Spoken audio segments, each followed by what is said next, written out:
আজকের ঘটনা কি? আমি কেন অন্য মেয়ের দিকে তাকাবো? কারণ আমার নিজের শাহজাদি মাশাআল্লাহ অনেক সুন্দর।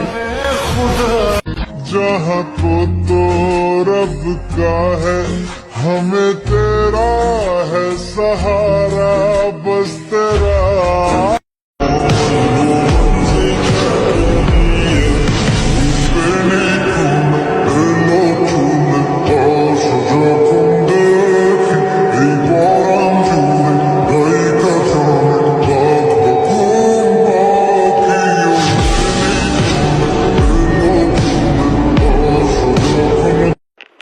পিসি বউ থাকা একটা ঝামেলা। এই যে অফিসে যাব, এটা কি শুরু করে দিচ্ছে, সরো না, অফিসে যাব যাইতেই দিচ্ছে না। দেখছেন পিসি বউ বিয়ে করে না কেউ